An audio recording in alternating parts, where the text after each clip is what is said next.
These are the top 5 nutrient deficiencies that most people have, and you might be one of them. Hey Wellness Warrior, I'm Dr. Nick Zyrowski, and I practice clinically every day, and I see these same nutrient deficiencies over and over again. It is a reoccurring problem that you probably are facing as well. So we're going to talk about the 5 most common nutrient deficiencies, why it's happening, and of course, how you overcome this problem. Let's dive into our first nutrient deficiency, and this is going to be vitamin D. Vitamin D is a very common nutrient deficiency simply because we don't spend as much time outdoors like we used to back in ancestral times. In fact, most people are working indoors and they have jobs that of course don't allow them to spend a lot of time outside. Here's what you have to do to overcome this. First of all, you need to make sure that you are getting at least 30 minutes of sun exposure on the skin every single day. And that sun exposure on the skin isn't just wearing a short sleeve t-shirt to get some sun on your arms. It is going to be wearing something more like a bathing suit in order to get a lot of your skin exposed to the sunlight. But here's the problem. The problem is if you live in cold regions, or maybe you just don't have the time, and this is where supplementing with vitamin D becomes very important. Here's what you need to know about supplementing with vitamin D. You want to be using vitamin D3, and you want to be supplementing vitamin D3 with a very common nutrient deficiency you also are probably facing, and that's vitamin K2. Now, the reason that you take vitamin D3 with K2 is simply so that you don't get calcium formation in the arteries. This is going to be the ideal way, and what I'll do is I'll put a link to the vitamin D3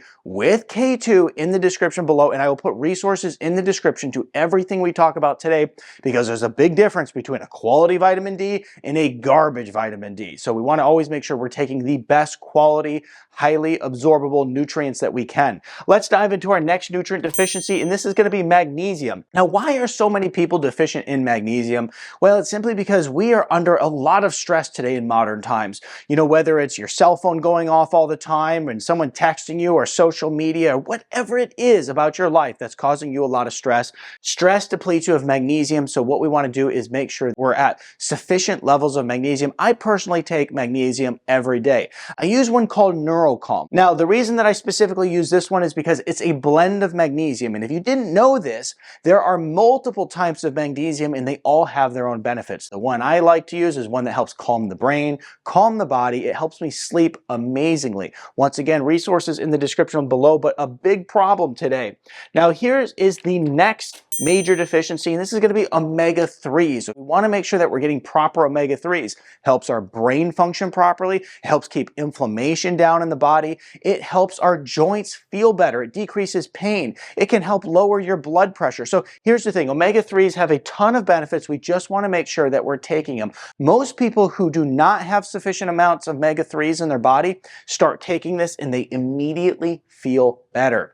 Now let's go to our next nutrient deficiency, and that's going to be vitamin A. This is very common, and you know, I don't really know why this is such an issue to where we have a problem with vitamin A, but the thing is that if you're deficient in it, it's going to have a big impact on your eyes. Dry eyes, blurred vision, you can't see as good sometimes. Vitamin A is going to help all of this. In this case, I like to make sure that we're just getting some vitamin A from a multivitamin. So that's a good place to get it. And let me just stop right there and talk about a multivitamin for just a quick second. I think taking a daily quality multivitamin is incredibly important. This is something that's going to help you cover a lot of the general basis of making sure that you're getting adequate nutrition. Obviously, as you know, nutrition is harder to get from your food than ever before, simply because of the soil that's deficient in proper nutrients, and also a lot of the food is very factory farmed, making it not as nutritious as it used to be. So instead of chasing every deficiency under the sun, right, we can talk about B6 and B12 and B9 and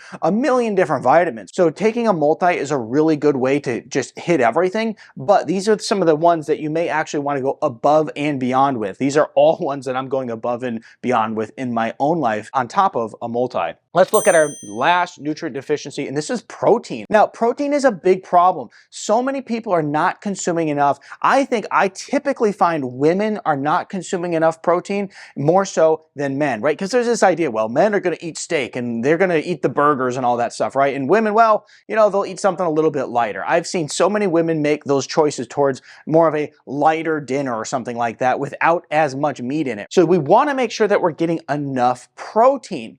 If you are not consuming enough protein, you will lose lean muscle mass, you will not feel good, you'll have extreme fatigue issues, you can have so many different symptoms that come out of not eating enough protein. You might ask, well, how in the world do I know how much protein to eat? A good rule of thumb is 0.8 grams times your ideal body weight. What is ideal body weight? Well, if you're 180 pounds, but you really should be like 140 pounds, so you're 40 pounds overweight, then your ideal body weight is 140 pounds. So you're gonna go 0.8 times that 140 pounds. If you're somebody who's exercising heavily or trying to put on muscle, you may just want to go 1 gram per pound of body weight in order to get that extra protein in. But either way, there's this big push for everybody to just eat less protein and less meat, and it's, hurting the environment. It's all nonsense. What you want to do is make sure you're getting proper protein, because every study shows when you eat proper protein, you eat less sugar, you eat less carbs, you eat a lot less of the foods that are going to cause cardiovascular and metabolic issues,